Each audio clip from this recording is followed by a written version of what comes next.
Hey guys! Colby and Liz here. We are going to be talking about how much it costs to live on a boat. A lot of people have asked us this, so we thought we'd share with you guys kind of a breakdown of our expenses and be pretty transparent with the financial side of living on a boat. Yeah, and this is just for our boat-related costs. This doesn't include, our food, our health insurance, our cars, anything like that. That's just living on a boat as opposed to like living in an apartment or in a house or something like that. Hi, we're Colby and Liz, and this is our home, Quicksilver. She's a Catalina 30, currently berthed in Ventura, California. It was our dream to live on a sailboat together, and we've been learning that home can look like a lot of different things, including having the whole ocean as your backyard. Like and subscribe to follow along to see where the wind will blow us next. So the first biggest expense that we have is Quicksilver herself. It was originally listed at $25,000, which was way out of our price range. We weren't going to go look at it. The owner, Jimmy, said, you got to come look at it. You should, before you make any decisions, come look at it. So we did. We did all the things that kind of you do in a boat buying process. We went and looked at it the first time. It was beautiful. Then we went out on a sea trial. The sails were practically brand new. He had a ton of upgrades as far as sails go. Then we made our initial offer, went back and forth a few times until we had like a contingent offer. Then we went and got a survey. Pending the survey, the price could change a little bit. We learned a ton of things on a survey. First time that we'd ever done a survey. Luckily, we only did one and bought the boat that we did the survey on. Kind of crazy story about our surveyor. We didn't really know anything about him. Thought, oh, that's pretty cool. His last name is Pizel. And as he's doing his survey, we see on his notebook he's got a Pizel surfboard sticker on it. Which, if you don't know, is a pretty well-known shaper in the surfing community out of Oahu. And we have a couple friends who've kind of showed us around the shop, and shout out to Riley if you're watching this. Yeah, Riley. We were like, you're not happen to be like related to Pizel surfboards, and turns out it was his son that's the shaper. So it was pretty cool getting to talk to him about that, and it's kind of their life story and his sailing experience, and it was kind of took our focus off all the angst of buying a boat and kind of connected with our surveyor. Yeah, for sure. Which is another cost that we kind of forgot to throw in there. Yeah, so the cost of the survey, up to this point, didn't cost us anything, but the survey cost us $650, I believe. Great news, though. He said that the boat was in great structural shape. There was just some things that needed to be done, routine stuff that needed to happen, just like any other boat has. And so we made a second offer pending some of the work that needed to be done on the bottom, like immediately off the cost. We ended up buying Quicksilver in cash for $19,500. And then almost a week later, poured another $4,500 into fixing all the things on the bottom. So that was kind of our adjustment to bring the price down, because we knew we were going to put in that money initially. It was needed. It was a lot of work on the bottom paint, the blisters, the Catalina smile, the keel bolts. So we got all of that taken care of like right the first week that we bought her. Yeah, and a lot of that was maybe we could have done it. We wanted to make sure that our first time around that we didn't have a sinking boat. So hopefully now, if we were in that situation, we could do some of the work ourselves, which is what we would hope. But anyways, that was the cost of Quicksilver herself. So she's all paid off. That's the biggest expense, obviously. Once that is paid, everything else is the monthly expenses, which we'll go into now. So the first thing is the slip fee. How much does it cost to keep the boat in the water on the docks? Well, we've been in 3 different slips ever since we've bought her, which was just about 6 months ago. So we've moved around quite a lot.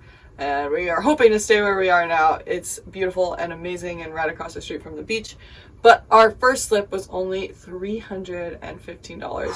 We were only there for maybe 2 months, and we kind of felt the vibe that this wouldn't be a place that we could long-term live on our boat. Maybe a couple nights a week is fine, but the harbor wasn't set up for that. So we did some looking around. The first phone call I made was to the harbor, the marina that we're in now, Ventura West, and they had amazingly one slip open in our size that day. Somebody had dropped out of the deposit that they had on this slip, and that day we put our deposit down and we took it. So we didn't do any looking around other than that, because we knew it was pretty rare to come by a live aboard slip. We thought we would be waitlisting for a while, so especially in Southern California. Yeah, we just took it as soon as it was open. And that was at the back of the marina. We weren't picky about where the slip was, but when we came into this marina, we put ourselves on the wait list for the other phase. Or phase two. Phase two of this marina. So that's where we are now. The expenses here are a little bit more because they do contain those live aboard fees. So now we pay about $754 a month. That includes our slip fee with our live aboard fee in there. It's about $150 a person. Includes our mailbox fee. We can get our mail here, which is really nice. Includes all the facilities, so bathrooms, showers, laundry. Water. There's a little gym, filtered water that we can get, electricity, all the utilities. Pretty much our rent is $750 a month here. Some of the nicest things about living on a boat, though, is yes, we've moved 3 times. This is our 3rd spot, but we don't have to pack. So easy moves. Yeah, it was crazy. It was one place to the next place, just throw off the dock lines, pull into your next slip. All we had to pack was our dock box, which is on the dock, like our tools and things. But yeah, it was super easy. If you want to see the short video on that, check it out. There's our moving day. So the next thing that we're going to talk about, that's our live aboard fees and our slip fees, is insurance. We got our insurance from Geico Boat US. We pay $89 a month. That covers full coverage for us on a $25,000 value of the boat. Basically any accidental, any towing, all of that is included. We decided that this is our largest asset right now, so that we were going to insure it to the maximum. The other thing is registration. This is U.S. Coast Guard registered, and that registration is $26 a year or $50 for every 2 years. Yeah. And we also have a storage unit off the boat. Ever since we've been married, really, we weren't sure where we'd end up, so a lot of our things were in a storage unit. We have things in there as like extra sails, surfboards, camping gear. We don't have any furniture. We sold all of that. Any typical household things, we just got rid of all of that to have the bare minimum in a storage unit that we could. And that is $95 a month. Yeah, it's basically like our play equipment, stuff that we play with, and then like important documents, and then maybe some extra clothes, like exchanging winter clothes for summer clothes or summer clothes for winter clothes. I mean, if we had family, we'd probably keep all that stuff at our family's house. But none of our family. Well, yes, none of our family lives in California. We do have family, but not in California. So it's much easier for us to keep things nearby us here. The next thing is a fairly big expense, which is boat maintenance and boat projects. This budget could vary wildly depending on what kind of boat you have, what size boat you have, all those sorts of things.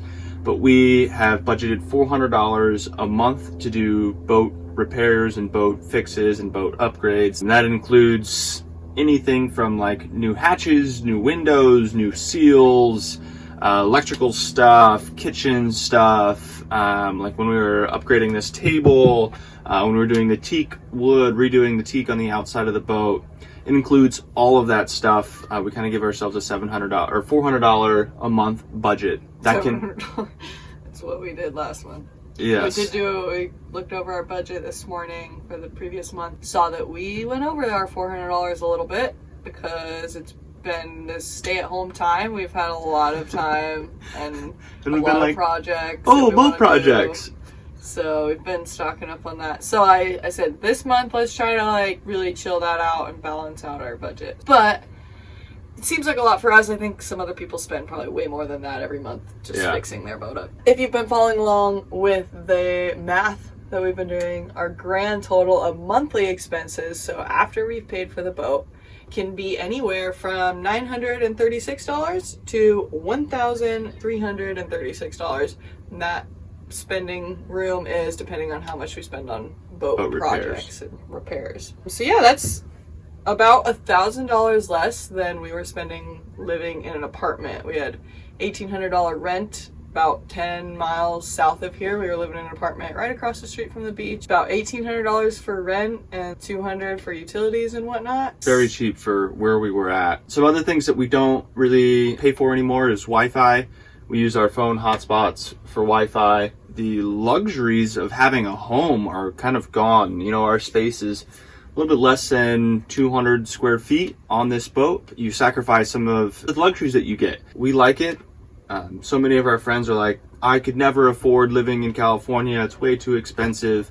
But here we are spending less than a lot of people are in a lot of different areas, just based on, you know, the lifestyle that we're choosing to live. So and it's very true what people say, that your stuff, your items will fill the container you put them in, because we've noticed ever since having a boat, you tend to really think about like things that you would just buy at the store, like, oh, that's a cute picture or a little plant or things.